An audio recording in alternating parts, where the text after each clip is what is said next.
നമസ്കാരം. എല്ലാവർക്കും ഗോകുലമാലയിലേക്ക് സ്വാഗതം. സൂര്യഭഗവാൻ ഗണപതിയുടെ ശിരസ് ഛേദിക്കുവാൻ ഒരു കാരണമായി തീർന്നു.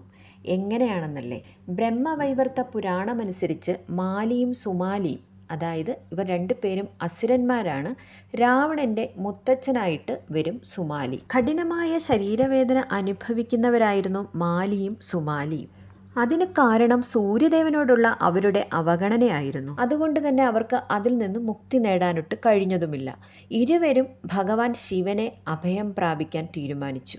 ഇരുവരും തങ്ങളുടെ വേദന ശിവനോട് പ്രകടിപ്പിക്കുകയും സൂര്യദേവന്റെ അനുസരണക്കേടാണ് തങ്ങളുടെ ഈ വേദനയ്ക്ക് കാരണമെന്ന് പറയുകയും ചെയ്തു. തങ്ങളുടെ സംരക്ഷണത്തിനായി അവർ ഭഗവാനോട് വരം ചോദിച്ചു. വരം ലഭിച്ചയുടൻ ഇരുവരും തങ്ങളുടെ യഥാർത്ഥ നിറം പ്രകടിപ്പിക്കുകയും അത്യധികം ക്രൂരമായി ഭൂമിയെ നശിപ്പിക്കാൻ പുറപ്പെടുകയും ചെയ്തു. സുമാലി ആകട്ടെ ആകാശത്തേക്ക് ഓടാൻ ശ്രമിച്ചു.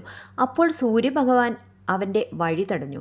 ഇത് സൂര്യന് മാലിയും സുമാലിയുമായിട്ടുള്ള വഴക്കിന് ഒരു കാരണമായി തീരുകയും ചെയ്തു. എന്നാൽ യുദ്ധം ഇരുപക്ഷത്തെയും വിജയത്തിലേക്ക് നയിച്ചില്ല. ഒരു സ്തംഭനാവസ്ഥ ഉടലെടുത്തു. ഇത് അവർ ശിവഭഗവാനെ സഹായത്തിനായി വിളിക്കുന്നതിലേക്ക് നയിക്കുന്നു. മാലിയുടെയും സുമാലിയുടെയും ദുരവസ്ഥ കേട്ട് പരമശിവൻ അവരെ രക്ഷിക്കുവാൻ വേണ്ടി ശിവഭഗവാന് സൂര്യദേവനോട് യുദ്ധം ചെയ്യേണ്ടി വന്നു. യുദ്ധസമയത്ത് ശിവൻ സൂര്യദേവന്റെ നേരെ തൃശൂലം എറിഞ്ഞു. അതുമൂലം സൂര്യഭഗവാൻ 3 കഷ്ണങ്ങളായി പിരിഞ്ഞു. ഈ കഷ്ണങ്ങൾ പലയിടങ്ങളായി വീണു എന്ന് പുരാണത്തിൽ പറയുന്നുണ്ട്. ഈ 3 സ്ഥലങ്ങളിലും സൂര്യദേവന് സമർപ്പിക്കപ്പെട്ട ക്ഷേത്രങ്ങൾ ഇപ്പോൾ നിർമ്മിച്ചിട്ടുമുണ്ട്. ഒഡീഷയിലെ ആദ്യത്തെ കഷ്ണം വീണ കൊണാർക്ക് സൂര്യക്ഷേത്രം ആഘോഷിക്കപ്പെട്ടു വരുന്ന ഒരു ക്ഷേത്രം തന്നെയാണ്. ദേവരാഗ് സൂര്യക്ഷേത്രം ബീഹാറിലും ലോലാർക്ക് സൂര്യക്ഷേത്രം ഉത്തർപ്രദേശിലെ കാശിക്കടുത്തുമാണ് സ്ഥിതി ചെയ്യുന്നത്. എന്നാൽ ഇതേ സമയം കശ്യപ മുനി ആർത്തലച്ച് കരയുവാൻ തുടങ്ങി. ശിവഭഗവാനോട് കോപിക്കുകയും ചെയ്തു. ഹേ ശിവ, നീ എൻ്റെ മകനെ ശിരച്ഛേദം ചെയ്തു. ഞാൻ നിന്നെ ശപിക്കുന്നു. സമീപ ഭാവിയിൽ നീ നിന്റെ സ്വന്തം മകനെ ശിരച്ഛേദം ചെയ്യും. ഞാൻ അനുഭവിക്കുന്ന വേദന നീയും അനുഭവിക്കും. എന്നാൽ മറുവശത്ത് പരമശിവന്റെ കോപം ശമിച്ചപ്പോൾ പ്രപഞ്ചം ഇരുട്ടിൽ കിടക്കുന്നതായി അദ്ദേഹം കണ്ടു.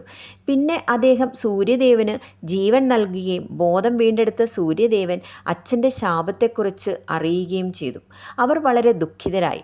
അപ്പോൾ ബ്രഹ്മാവ് അവരോട് വിശദീകരിച്ചു. പരമശിവൻ, ബ്രഹ്മാവ്, വിഷ്ണു, പിതാവ് കശ്യപ മഹർഷി എന്നിവർ അദ്ദേഹത്തെ അനുഗ്രഹിച്ചു പറഞ്ഞയച്ചു. അങ്ങനെ സൂര്യദേവൻ തൻ്റെ രഥത്തിൽ കയറി പ്രപഞ്ചത്തെ പ്രകാശിപ്പിക്കുവാൻ തുടങ്ങി.